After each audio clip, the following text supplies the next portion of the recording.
I'm Charise Noel, and I want to welcome you to the Easily Why video. This is the sequel to the first video, which is Simply How.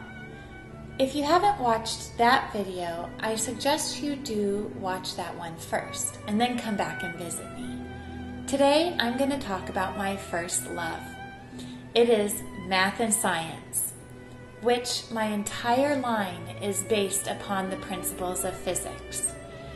You should be able to put a necklace on and not need a clasp. But do you know why the clasp rotates from the back to the front? Most people tell me it's because it's too heavy and it slightly rotates, or they just simply don't know.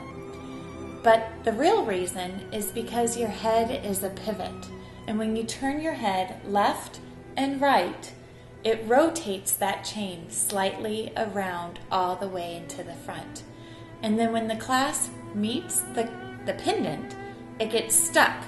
And then you have to go and find it and rotate it back to the back again. What does my necklace do? Let's take a look.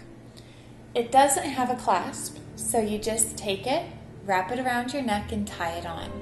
What this allows you to do is when you turn your head left and right, instead of the clasp rotating, the ends will fluctuate both up and down, just like a pendulum.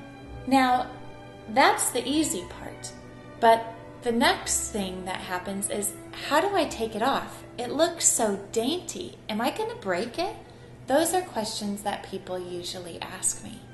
So let me give you the scientific background as to why you can easily pull the necklace off. Remember when telephone wires were plugged into the wall and it had cords that would get tangled?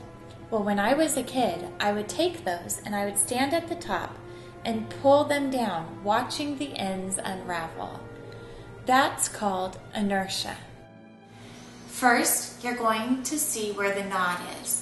If you pull from the ends up, you're going to choke yourself, so don't do that.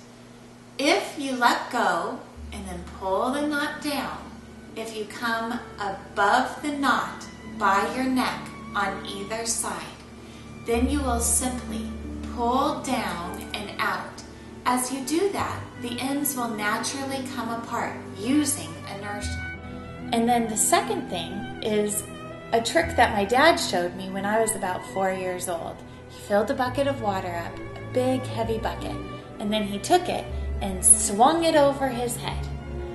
I think if I've done that, every little kid has as well. So what happened to that bucket of water? It never fell on my head. I never got wet. And my arm was just fine. That heavy bucket was able to be lifted over my head with no bearing on my arm. That's called centrifugal force. Each piece along the necklace line serves its purpose. It's completely balanced and completely able to be yanked on. Even 3-year-olds are the best demonstrators of how to do this necklace, because when I say pull, they pull. You don't have to tell a 3-year-old twice. So pull like you mean it. Go ahead. Pull and jingle, swing and pop. Ta-da! I want to thank you for watching this Easily Why video. It shows that physics can be used and applied to jewelry and fun other things that you can be creative with as well. I ask you to join me in many different videos, hear the stories and explanations of people's lives. And I hope to hear about yours someday as well. This is me, the real me, Charise Noel.